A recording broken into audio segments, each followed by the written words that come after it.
Kia whānau. As you can see, I'm inside. Not in the shed today. I was this morning doing a bit of cleaning, clear space, clear mind, that sort of stuff. But today, I thought, why not we just design first and then get into Whakairo maybe in the next couple of days. We had a busy morning with our darling, so she started swimming lessons and she's doing amazing, I must say. I'm so proud of her. And now we're just back home. Thought I'd just do a bit of design work.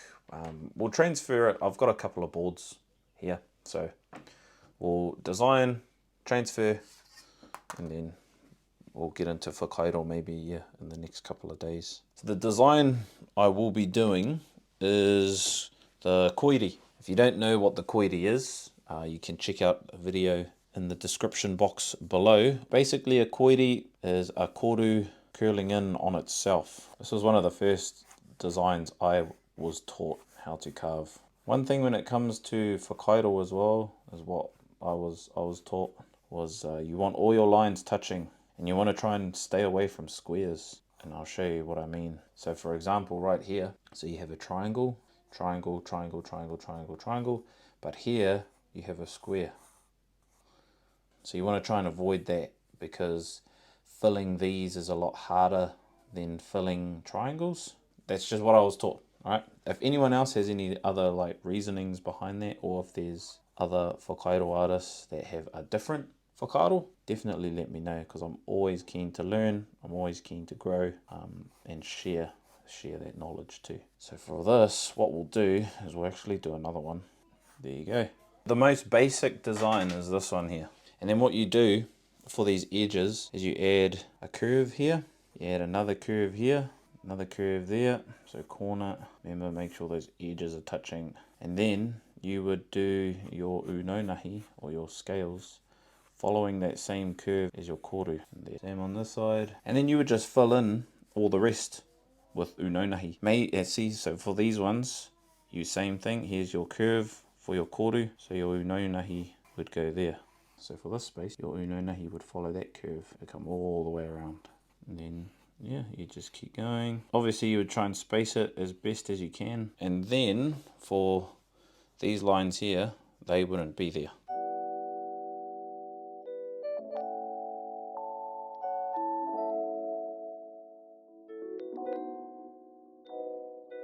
That's what I mean. This line wouldn't exist. There's two ways you can do this design. You can actually carve the koru, or you can just carve the unonahi and all the detail, and that would leave the koru. So now what I will do is design up another 3 and then catch you guys at the end.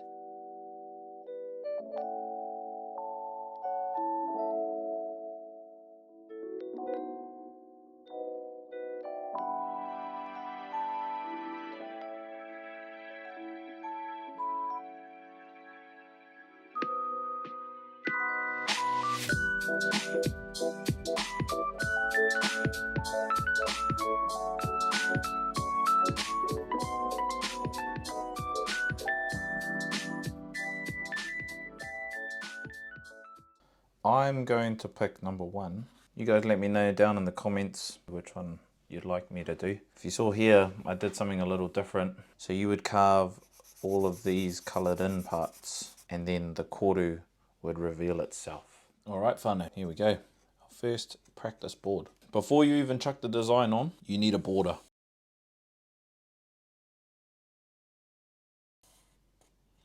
Just a simple border, doesn't need to be anything crazy. So that's pretty much a border for us too. So what we're going to do is we are going to, I think we start from the bulb, from the pito.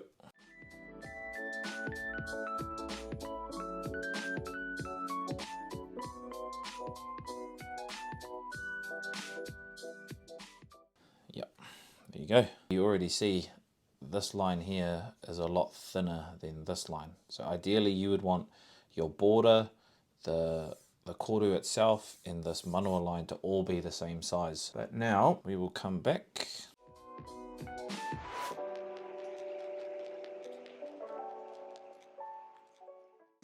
Yep, we can We can tidy that up.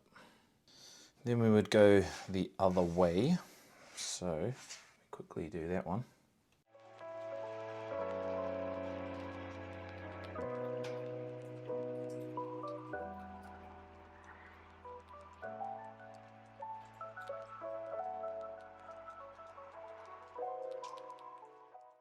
All right. And you can probably see that these ones are a bit bigger than these ones. That's okay.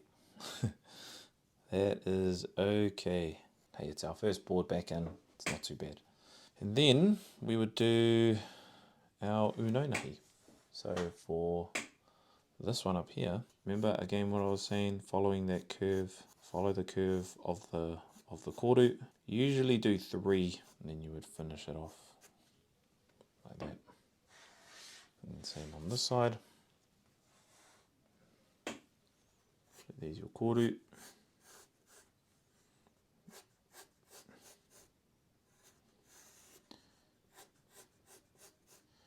I haven't done uno nahi yet as an explained video. We should probably do that because uno nahi is a very, very common design that I like to use. I guess just for a quick rundown, uno nahi, from what I know, represent unity. They represent fish scales, obviously links to the ocean, but then also because of how they are compact together, it can represent unity or community, people coming together. It can represent whakapapa because it's all different stages or genealogy. It's really dependent on the kai whakairo as well. I guess whakairo in a way is problem solving because when you make your own designs, you have to figure out how it's going to work with either the piece you've got, the wood you've got. I remember I did a kōwhaiwhai panel, which is hanging up in our whare. I had the design all figured out, I had the kōrero all figured out, and so I started drawing it up. And I have another mentor who teaches me whakairo when he has the time. I took it to him to have a look, and he looked at it, and he goes, yeah, nah. He rubbed the section out, redrew it, and it just made so much more sense. And then he goes, there you go. And I go, what do you mean? He's like, do the rest of it. I was like, are you... Oh, so I had to redo the whole thing. Right, there we go. You can probably see that I've put 2 circles there. These circles are going to be a design called rape rape, like so.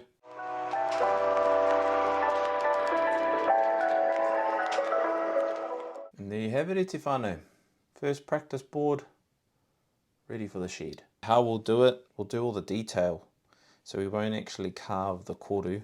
We'll save that for your guys' design that you decide to pick. So for this one, we're going to carve all of the uno nahi and all the detail out, and that will bring the koru or the koiri out of the design. But there you go, whānau. That's how you prep a Whakairo practice board. So don't forget, remember to leave the one you want me to do in the comments below, and I'll make sure to draw that one up before we get back into the shed. If you want me to draw that one up as well in a video, let me know. Otherwise, I'll just draw it up off camera and then just get into the shed. Hope you all enjoyed. Have a good day, whānau, and I'll catch you all in the next video. Cheers.